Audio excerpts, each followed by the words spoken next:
O lugar que é bom pra mim é onde eu quiser estar. A estrela ainda brilha, ela é quem vai me guiar. Ser guerreira é minha sina, batalhando pra vencer. Tenho voz pra ser ouvida, tenho sonhos pra viver. Não vão mais conseguir me anular, me calar.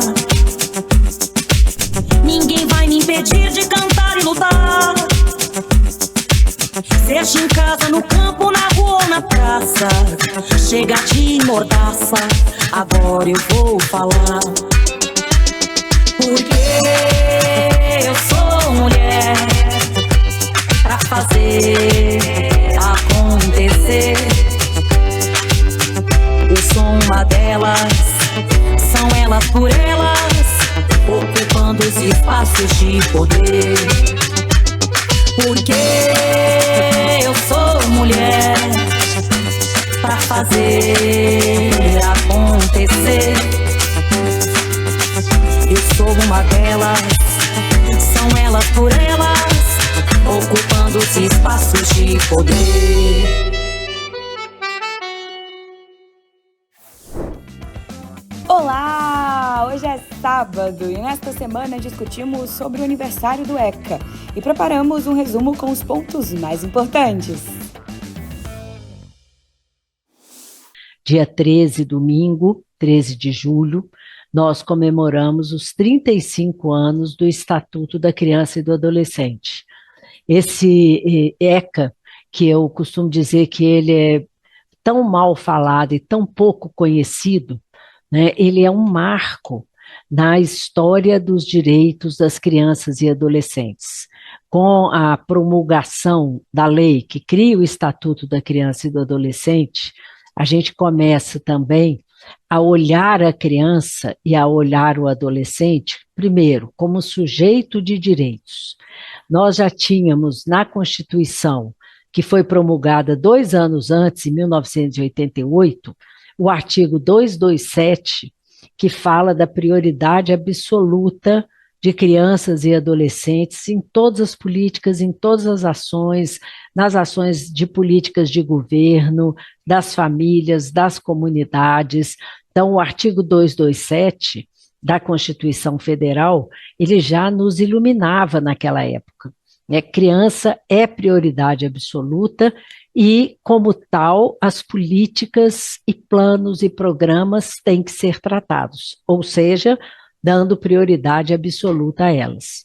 Com a promulgação do Estatuto da Criança e do Adolescente, que é fruto de muita organização da sociedade civil, do movimento de meninos e meninas de rua, dos movimentos das comunidades eclesiais de base, das lutas, junto com a luta pela redemocratização, né, que nós tivemos nos anos 60, 70, até meados de 80, também havia todo um debate sobre o direito das crianças.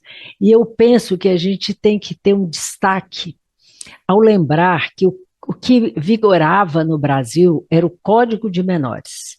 E o Código de Menores, ele era voltado, claro, para a infância pobre, para a juventude pobre, por isso que nós evitamos falar a palavra menor de idade.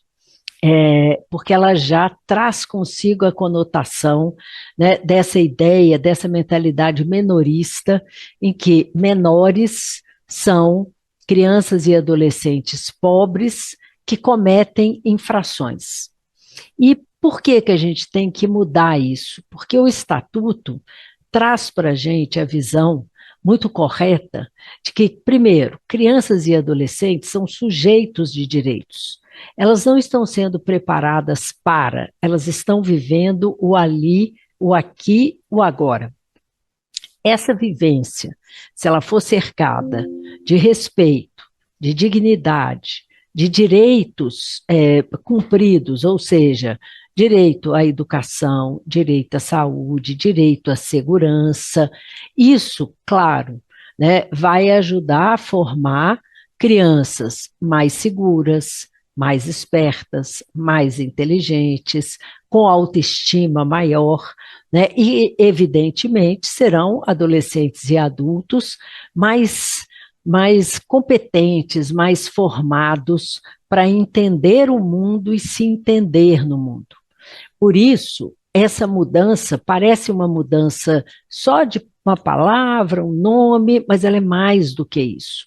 Ela leva a gente a pensar em ouvir a criança, ouvir o adolescente e exigir a participação deles nos debates. E muita gente, na época principalmente, mas até agora, fala, mas a criança não sabe o que quer, a criança, elas sabem. Eu fui professora de escola pública, né, por mais de 20 anos, fui professora de história, né, e como muda a relação quando você começa a tratar aquelas pessoas de 11, 12, 14, 15, 17 anos como um sujeito de direitos. A mudança, assim, vamos avaliar a aula hoje? Que vocês acharam? O que vocês sugerem? Né? E a conversa com crianças e adolescentes também em diferentes lugares, ela muda de figura quando a gente usa o mesmo tom de voz e conversa com eles, respeitando e sabendo que eles sabem o que eles querem. E é necessário criar canais de participação.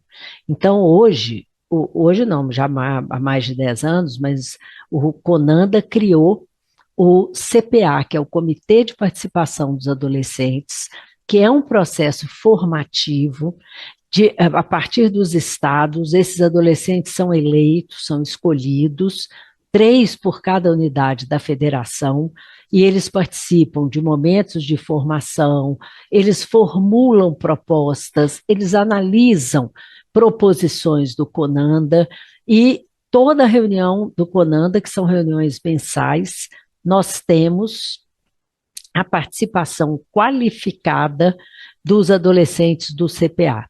Assim como a gente insiste para que nos conselhos tutelares, né, que também é uma criação do Estatuto e é uma obrigação, né, de ter em todos os municípios brasileiros pelo menos um conselho tutelar com 5 conselheiros ou conselheiras eleitos e eleitas, e que terão, durante o seu mandato de 4 anos, a grande responsabilidade, né, de cuidar das crianças e adolescentes daquele território. E aí, quando acontece, por exemplo, uma violência sexual contra uma menina, também nesse período foi criada e foi promulgada a Lei da Escuta Protegida, que é evitar a revitimização. Então, o que acontecia muito é uma criança que sofreu uma agressão sexual e ela passa na delegacia, passa no hospital, passa no conselho tutelar, passa no judiciário, a cada momento ela tem que repetir a história, as perguntas são diferentes, havia, e ainda em alguns lugares existe, uma desconfiança, será que ela está falando a verdade? Que roupa que ela estava vestindo? Então, a lei da escuta protegida, ela forma as pessoas que fazem parte do que nós chamamos do sistema de garantia de direitos, que são os conselheiros de direitos, né, dos conselhos de direito das crianças e adolescentes municipais, estaduais, o sistema judiciário, para formar todas essas pessoas, para que elas saibam que pergunta fazer, para que elas a criança não seja revitimizada, tendo que repetir aquilo várias vezes. Então, o Estatuto da Criança e do Adolescente foi induzindo, e foi criando uma série de marcos legais para proteger, para orientar e para fazer com que crianças e adolescentes tenham uma vida digna. É claro que a gente tem muito que caminhar, né? Nós ainda temos um longo caminho. A gente é um país que foi um país escravocrata até 150 anos atrás, menos de 150 anos, em termos de história, isso é nada. Um país que foi colonizado, que é um país patriarcal, machista. Então, isso tudo reflete na forma como crianças e adolescentes são tratados. E mais, não são todas as crianças, todos os adolescentes. A criança e o adolescente preto, pobre, da periferia, eles têm um tratamento desigual. E é aí que a gente trabalha para fazer com que estas crianças e adolescentes sejam respeitados, tenham um tratamento que leve a uma postura de dignidade, né, de respeito. E isso tudo, né, demanda políticas públicas, demanda pessoas muito firmes, né, e que não negociem estes direitos. A importância do ECA vem do fato de que essa lei ela vai consolidar o paradigma da proteção integral dos direitos da criança e do adolescente, que é uma forma completamente nova de enxergar esses direitos e reconhecer as crianças e os adolescentes. Então, o paradigma da proteção integral, ele já é previsto no artigo 227 da Constituição Federal de 1988, e ele é fruto de muita mobilização social, assim como muita coisa que a gente tem, né, na Constituição de 1988, processo constituinte, como nós já vimos em outros momentos aqui da nossa formação do Elas por Elas, ele envolveu uma mobilização social muito grande, e isso se deu a nível de Brasil e a nível internacional também, né? Então, a Constituição de 88, ela é pioneira no estabelecimento da proteção integral para as crianças e adolescentes. Em 1989, no ano seguinte, isso também vai ser consolidado na Convenção dos Direitos da Criança da ONU. E já em 1990, então, logo depois, é promulgado o ECA. Então, com esse novo paradigma da proteção integral. A proteção integral, ela significa a garantia do desenvolvimento integral das crianças e adolescentes em todas as dimensões da sua vida. Ou seja, desenvolvimento físico, desenvolvimento mental, desenvolvimento moral, espiritual e social em condições de liberdade e dignidade. E isso já aparece nos primeiros artigos do ECA, mais precisamente no artigo 3º. O paradigma da proteção integral reconhece a criança e adolescentes como sujeitos de direitos. Então, sujeitos que possuem direitos fundamentais inerentes à pessoa humana, como direito à vida, direito à alimentação, educação, saúde, convivência familiar e comunitária, cultura, esporte, ao lazer e ao direito a brincar, à profissionalização, ao respeito, em condições de liberdade e dignidade, como está no artigo 4º do ECA.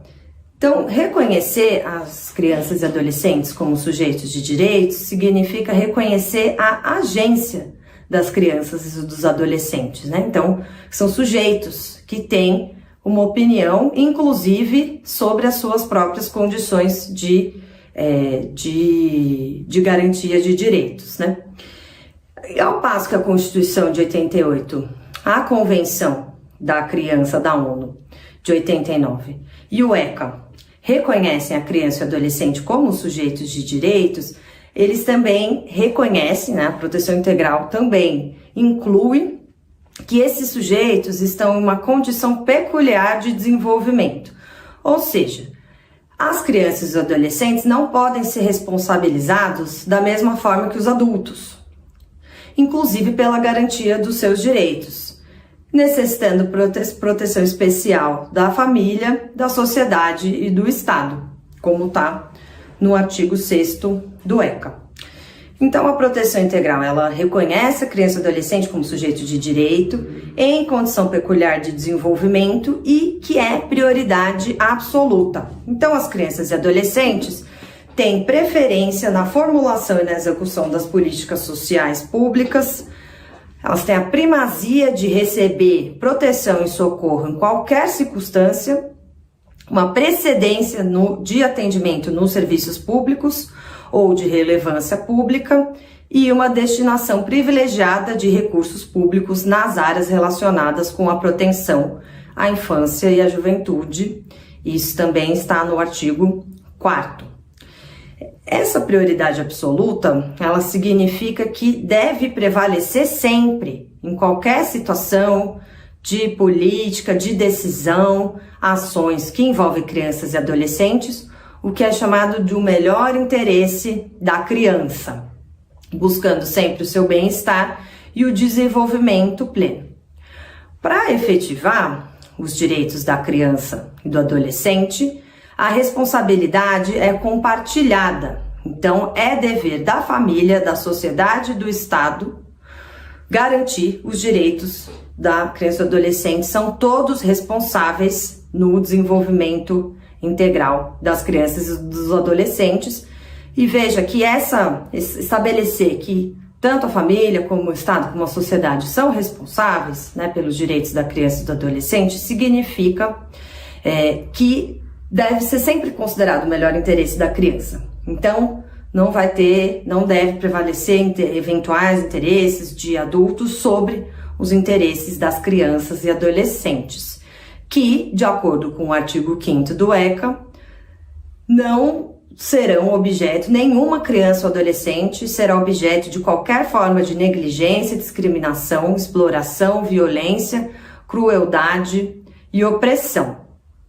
Sendo que, caso aconteça isso, né, os responsáveis serão punidos na forma da lei por qualquer atentado, por ação ou omissão aos direitos fundamentais da criança e do adolescente.